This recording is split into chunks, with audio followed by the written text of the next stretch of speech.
नमस्कार दोस्तों, स्वागत है आपका मेरी एक और नई कहानी में। अधेड़ उम्र की यमुना के घर के बाहर आंगन में एक विशाल वृक्ष था।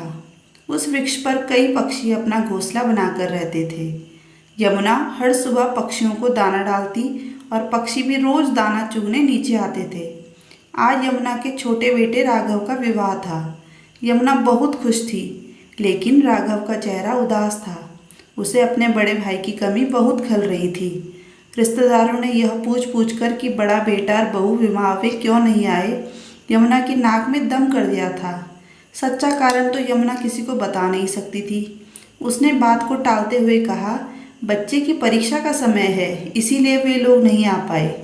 उसकी परीक्षा खत्म होते ही आ जाएंगे। लेकिन लोगों को चैन कहाँ था। कानाफूसी चल ही रही थी। पंचायत करने के लिए सभी आतुर हो रहे थे। कोई कहता बनती नहीं होगी बहू से, इसीलिए नहीं आई। कोई कहता यमुना स्वभाव से कितनी तेज तर्रार है, झगड़ा हो गया होगा, देखना कुछ ही दिनों में छोटी भी चली जाएगी। धूमधाम के साथ राघव का विवाह संपन्न हो गया। अपने भाई भाभी की कमी को महसूस करता हुआ राघव अपने साथ अपनी पत्नी को ब्याह कर घर ले आया। राघव घर की हर बात जानता था। छोटी से छोटी बात पर अपनी माँ और भाभी के बीच होने वाली तू मैं कैसे बड़े झगड़े का रूप ले लेती थी, उसे सब याद था। बात कभी बड़ी नहीं होती, उसे बड़ा बना दिया जाता था। इस तरह लगभग हर रोज ही घर में महासंग्राम छिड़ जाया करता था। राघव चिंतित था। वह सोच रहा था, माँ को तो वह बदल नहीं सकता, पिताजी है नहीं, वरना वह माँ को समझाते। उसकी पत्नी श्वेता का स्वभाव समझदारी, विनम्रता और सहनशीलता वाला होना चाहिए। वह श्वेता को जानता ही कितना था। कोई प्रेम विवाद तो था नहीं जो पहले से जाना पहचाना स्वभाव हो। सब कुछ भगवान भरोसे ही था। उसने सोचा कि वह श्वेता को पहले ही सब कुछ समझा देगा कि माँ की बातों को एक कान से सुनकर दूसरे से निकाल दे, उनकी बोली बातों पर ज़्यादा ध्यान न दे। रात को जब राघव ने अपनी पत्नी से कहा, श्वेता अब तुम्हें ही इस घर को संभालना है, श्वेता ने बीच में ही प्रश्न कर दिया, भैया भाभी क्यों नहीं आए राघव? राघव ने बिना छिपाए श्वेता को सब सच सच बता दिया। श्वेता माँ और भाभी के आपस में बिल्कुल नहीं बनती। छोटी छोटी बातों में बड़े बड़े झगड़े हो जाते थे। तो एक दिन तो माँ ने सारी हद पार कर दी। भाभी की गलती इतनी ही थी कि वह बिना नहाए ही रसोई में आ गई थी। माँ का पारा चढ़ गया और तू मैं से बात इतनी बढ़ गई कि माँ ने वह कह दिया जो उन्हें हरगिज़ नहीं कहना चाहिए था। ऐसा क्या कह दिया था माँ ने? माँ ने कहा, निकल जाओ मेरे घर से और मेरे मरते वक्त तक मुझे अपनी शक्ल मत दिखाना। भैया भी घर पर ही थे। उन्होंने माँ के पास आकर कहा, माँ आप यह क्या कह रही हो? अभी आप गुस्से में हो, शांत हो जाओ। माँ ने भैया को भी कह दिया, जोरू का गुलाम बना फिरता है, तू भी चला जा। भाभी रो रही थी, भैया भी रोने लगे, लेकिन माँ का गुस्सा कम नहीं हुआ। बस उसके बाद भैया भाभी ने अलग रहना ही उचित समझा। रोज रोज की कलह से वो भी दोनों उकता चुके थे। एक ही शहर में अलग होकर रहने से अच्छा भैया ने अपना तबादला ही करवा लिया। वह भी भाभी की तकलीफ कब तक यूं ही देखते। थोड़ी गलती भाभी की भी थी। उन्हें वह काम नहीं करना चाहिए था जो माँ को पसंद नहीं, किंतु वह भी अपनी ही चलाती थी। सहनशीलता की उनमें भी कमी थी। श्वेता ने बीच में कहा, हाँ राघव तुम सही कह रहे हो, ताली हमेशा दोनों हाथों से ही बजती है। श्वेता माँ के वो जहरीले शब्द भैया भाभी को शूल की तरह चुभ गए और उन्होंने घर छोड़ दिया। पता नहीं उन शब्दों के लिए आज तक भी माँ को पछतावा है या नहीं। श्वेता कटु वचन तो तीर की तरह होते हैं, एक बार जीभ से निकल गए तो निकल गए, फिर वापस नहीं आते। जिसके दिल पर जाकर वह कटु वचन लगते हैं उसे ऐसा आघात पहुँचाते हैं कि उनका वह घाव नासूर बनकर ताउम्र उन्हें परेशान करता रहता है। भैया भाभी के साथ भी यही हुआ है। श्वेता मैं तुमसे यह उम्मीद लगा रहा हूँ कि तुम सब संभाल लोगी। भैया भाभी तो चले गए, किंतु हम माँ को अकेला छोड़कर कहीं नहीं जा सकते। हमें हमेशा यही रहना होगा माँ के पास। क्या तुम माँ के गुस्से को अपने प्यार और सहनशीलता से काबू में रख सकोगी? राघव तुम चिंता मत करो, मैं पूरी कोशिश करूँगी कि सब कुछ संभाल सकूँ। राघव क्या माँ को अब भी इस बात का एहसास नहीं कि उन्हें इस तरह के शब्द नहीं कहने चाहिए थे? पता नहीं श्वेता उनके दिल में क्या चल रहा है। को कुछ बताती भी तो नहीं।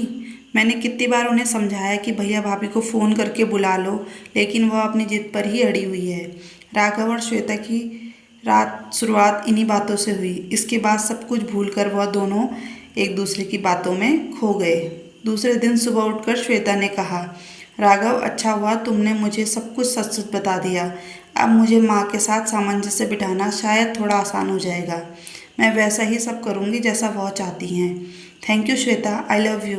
मुझे तुमसे ऐसे ही जवाब की उम्मीद थी। दूसरे दिन सुबह से ही श्वेता की संघर्षों से भरी जिंदगी की शुरुआत हो गई। उसने राघव को तो दिलासा दे दिया कि वह सब कुछ संभाल लेगी, किंतु उसके मन में तूफान उठा था। कई सवाल उठ रहे थे। वह सोच रही थी कि हे भगवान, यदि माँ का स्वभाव इतना तेज है तो कैसे निभाएगी वह। हफ्ते 15 दिन तक अपनी बहू पर प्यार बरसाने वाली यमुना धीरे धीरे अपने स्वभाव के असली रंग दिखाने लगी।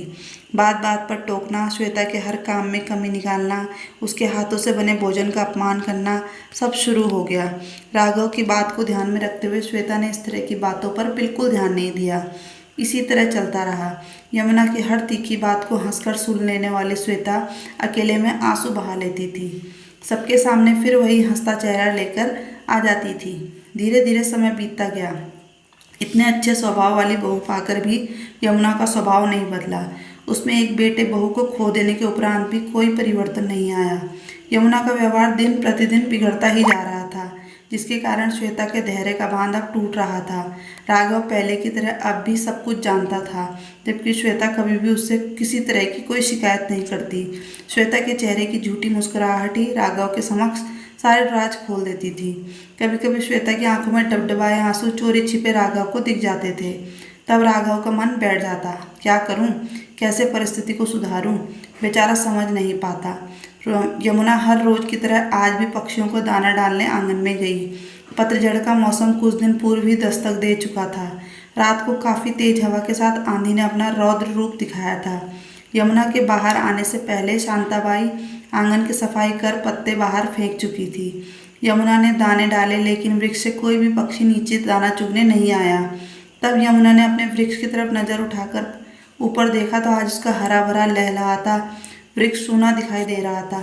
धीरे धीरे पत्ते उसका साथ छोड़ रहे थे। यह दृश्य देखकर यमुना दुखी हो गई।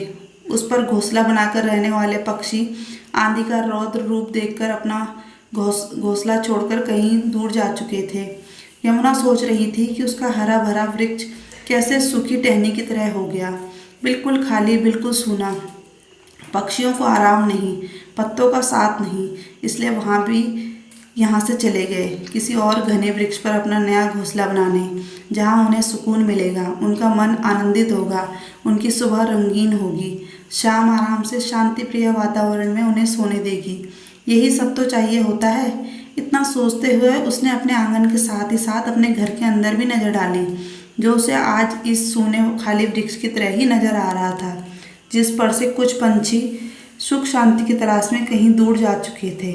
एक छोटा सा घोंसला जिसमें उसका बड़ा बेटा बहू और चिंटू रहा करते थे, वह भी।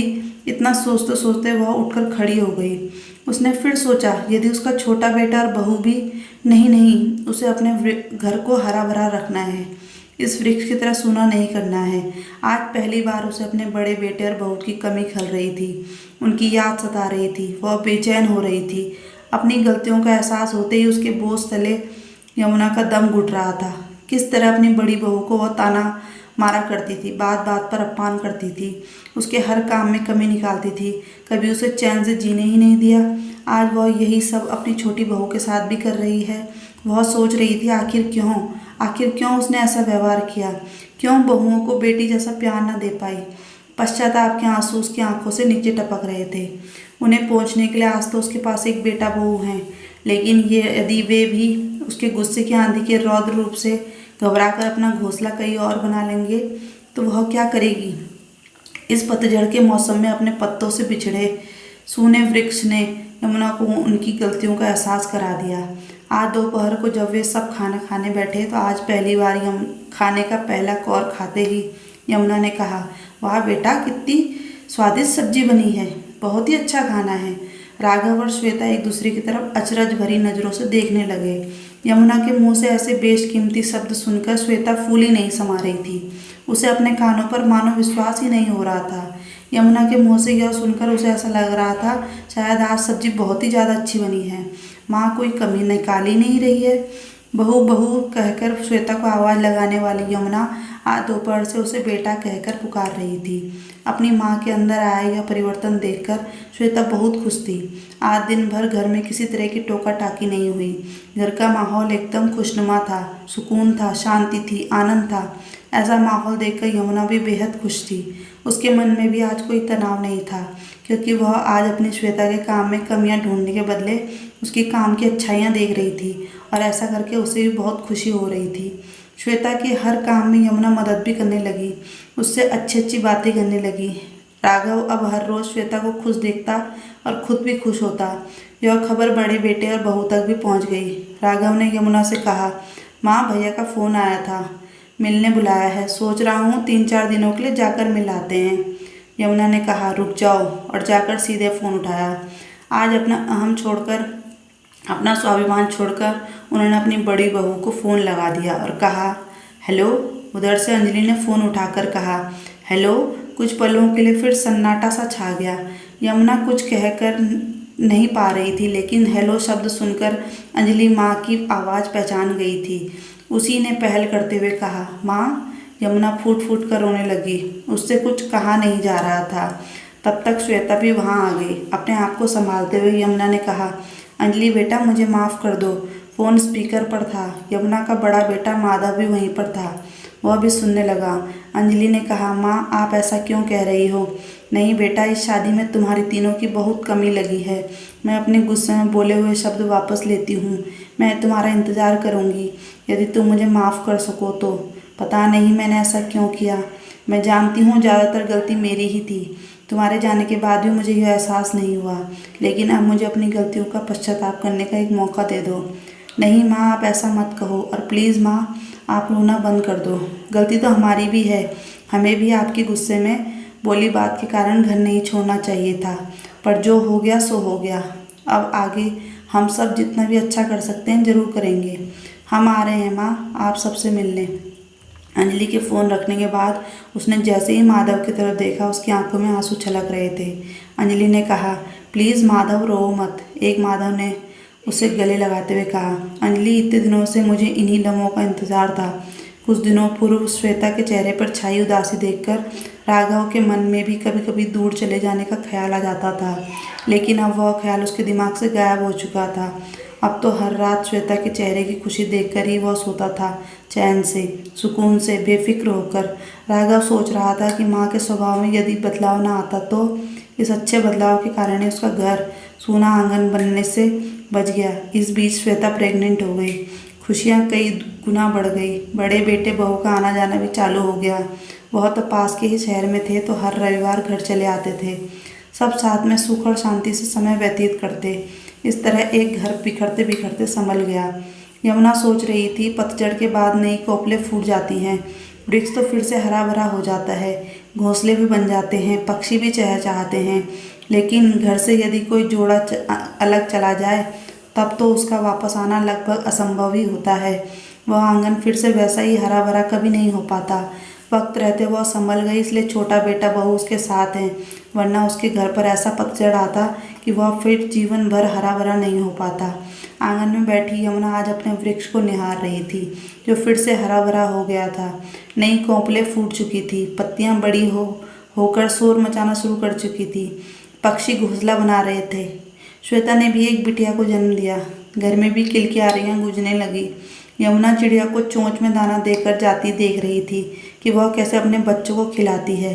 देखते देखते वह सोच रही थी कि कितने प्यार से हम अपने बच्चों को बड़ा करते हैं, हर दुख भी हंसते हंसते सह लेते हैं, लेकिन बेटे के विवाह के बाद क्यों हमारा मन इतना छोटा हो जाता है। यह एक प्रश्न था जिसका जवाब वह खुद भी नहीं ढूंढ पा रही थी। दोस्तों, आज की कहानी आपको कैसी लगी हमें कमेंट में ज़रूर बताइएगा, और हमारे चैनल से ऐसे ही जुड़े रहिए। अगर आपने हमारा चैनल अभी तक सब्सक्राइब नहीं किया है तो ज़रूर सब्सक्राइब कर दीजिए और बेल आइकन भी दबा दीजिए, जिससे आपको लेटेस्ट वीडियोज़ के नोटिफिकेशन मिलते रहें।